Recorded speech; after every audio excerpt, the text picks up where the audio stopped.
Hi guys, this is ICoach. I'm just going to be very quick, okay? I am uploading this video quickly just to explain few steps for those who are interested in the Australian Awards. Just be reminded that the Australia Awards ends on the 30th of April. What I mean is, on the 30th of April, the deadline closes for all applicants. And I'm actually talking strictly to applicants from Africa. So if you're from Nigeria, Ghana, Kenya, Tanzania, Egypt, South Africa, Cote d'Ivoire, there are quite a few number of African countries. If you are from any of these countries, please take advantage of this fully funded Australian government scholarship for a postgraduate program like a master's program. And so basically, this program is fully funded and you'll be taking care of your tuition fee, your health insurance, your allowance. You also get living allowance as well. You get your air ticket paid for. So as soon as you get the visa, you don't pay anything. Everything is free of charge. It's so juicy.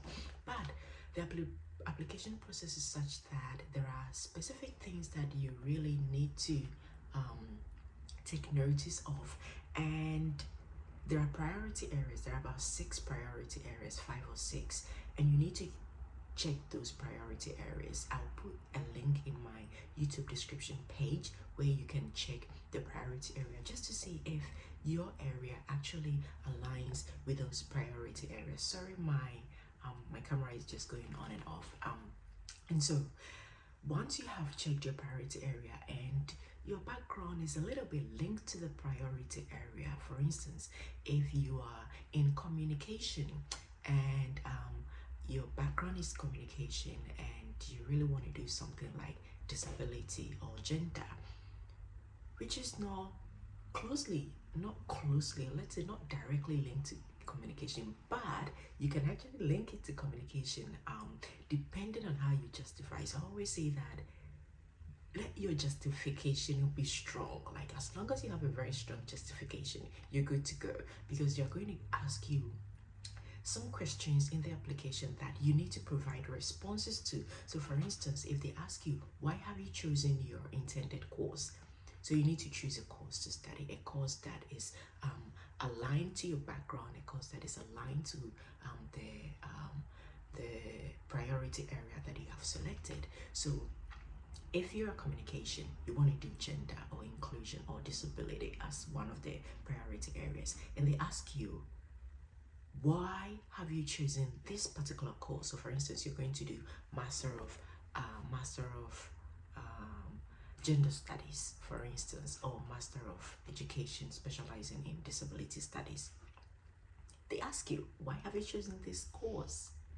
You need to explain how the course actually aligns to your career aspiration, how it aligns to the priority area, and how it aligns to your background experience. So you need to explain how this course that you have chosen is going to help you, how it's going to support what you're already doing, and how it is aligned to the priority area.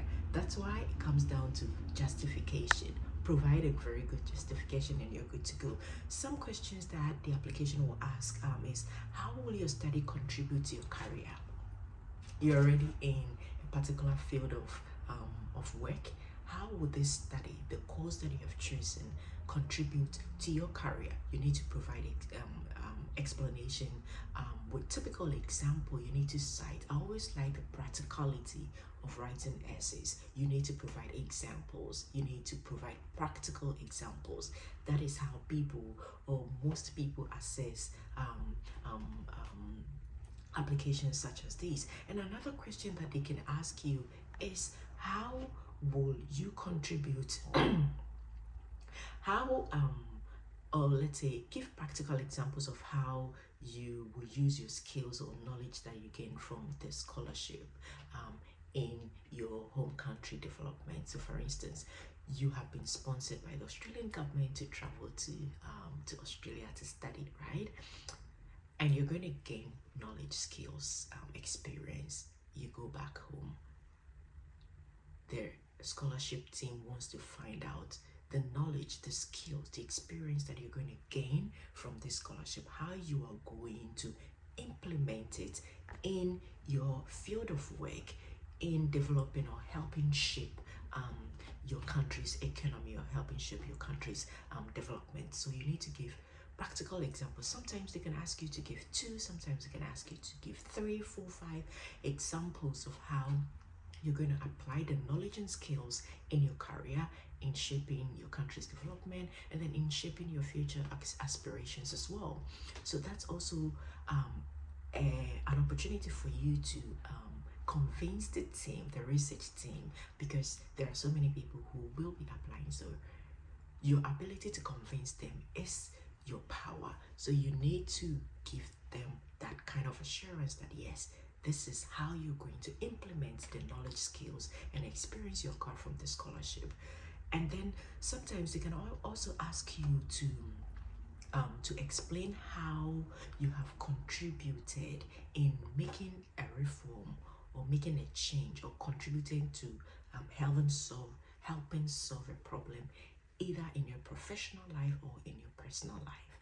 So this master's degree is all about problem solving, right? Because you're going to go home to help solve a problem in your country, which they have actually come together together with their respective countries, listed them as priority areas. That means that those areas are the ones, or the areas in need, or the areas that the government or the country sees or deems is as important at this current state, that they need people with specialty, with expertise in those areas. So the question is, in your current role, in your current practical and professional endeavor, have you contributed to solving a problem, to making a change, to making a reform in your industry, in your career, in your workplace?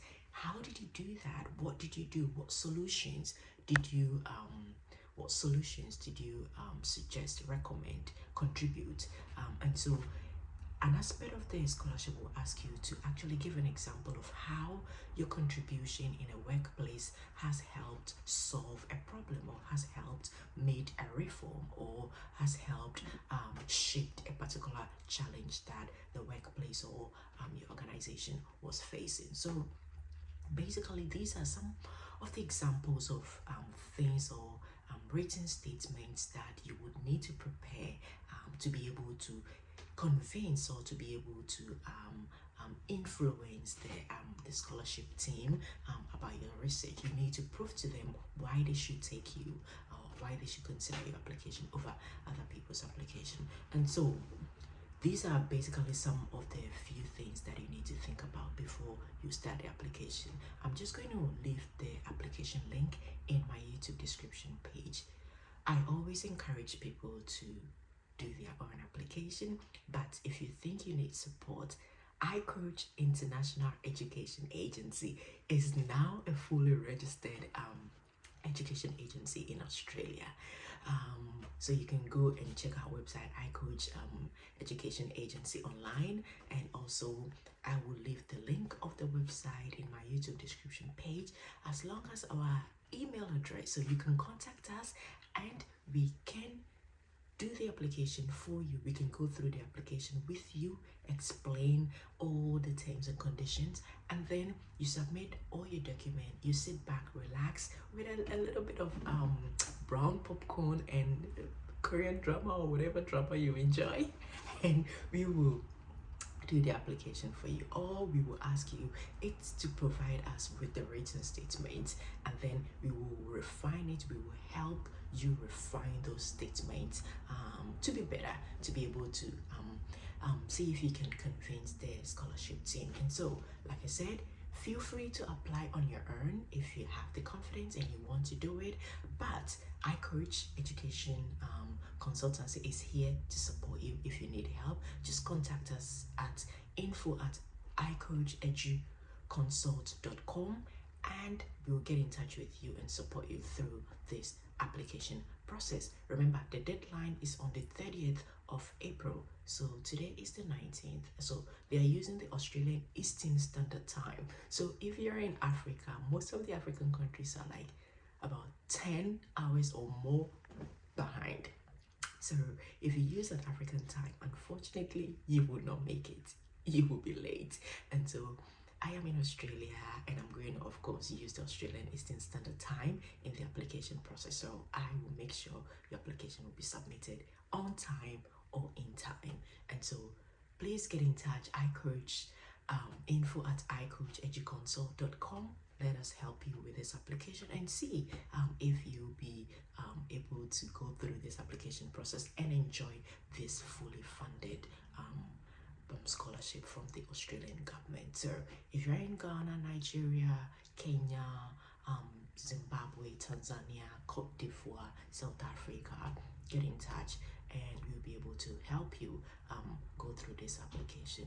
Even if your background is not on the priority list and you still want to give it a go, you know, I always say that there is no harm in trying, right? Just give it a go. All you have to do is to make sure you smartly respond to these questions and you'll see how it goes. It's always good to try your luck. You never lose anything if you try.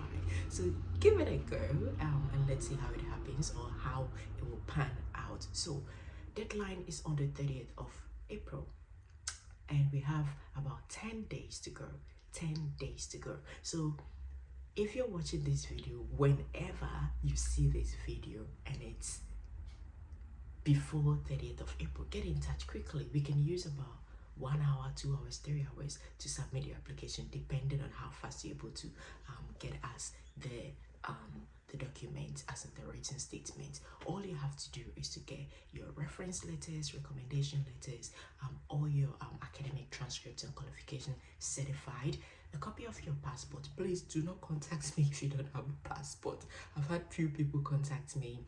They are really keen to apply, but they don't have a passport. Hey, if you don't have a passport, you can't travel. So I'm sorry. I can't help you in this regard. But get in touch if you have your passport, your academic documents. If you have written English tests like IELTS before, that would be fantastic because some of the universities will require, some may not. They have participating universities. So if you want to apply on your own, you need to check those participating universities. You can't just randomly select any uni. So you need to check the participating university and select those ones that are actually involved in this application process and then select those universities. So this is a great opportunity.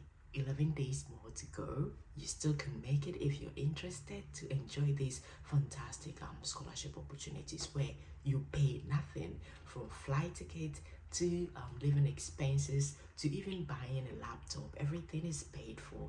To the living expenses actually given every 2 weeks. You get paid every 2 weeks. That is how good it is. And also you also don't have to pay fees. One of the challenging aspects of studying abroad is paying fees, right? Even research students still struggle to find scholarship nowadays. So if you're doing coursework, which doesn't come easily to get a scholarship for a coursework program, and this opportunity comes, why not grab it? It's just at your fingertips. Just grab it as soon as you can. Just contact us, contact ICoach, and we'll be able to do the application for you ASAP. Just get all your documents, or if you have a passport and you have your transcripts, just get them ready. Contact us. We will send you a list of documents we need. We'll give you information or the written statements that you have to make ready, and we're good to go. Until then, this is ICoach. Just enjoy this amazing video and share with anyone who you think will be interested. Remember, the application deadline is on the 30th of April, so hurry and take advantage of this opportunity. Again, I will be coming in my subsequent videos to explain to you a few things about starting a family as an international student and the cost involved, everything about living in Australia or living overseas and starting a family. It's so good information that you need to know if you're planning to travel overseas and starting a family as well. But remember, this video is not edited. It's going to be raw footage. So if you see the camera or the light black or up and down, like low, dim and bright, please forgive me. I am extremely busy right now, so I can't edit it. The most important thing is you get the information, right? So forgive me if there are any errors in this video in terms of the editing, because it's not edited, it's raw from scratch. All right, guys, so this is ICoach. I will come again hopefully soon to explain few bits and pieces of studying abroad, living abroad, and then starting a family abroad as an international student. Until then, I look forward to receiving your emails at info@icoacheduconsult.com. Otherwise, if you're able to submit this application yourself, all the best with it, and hopefully at the end of the 30th of April you'll receive positive news from the scholarship team. See you same time next time.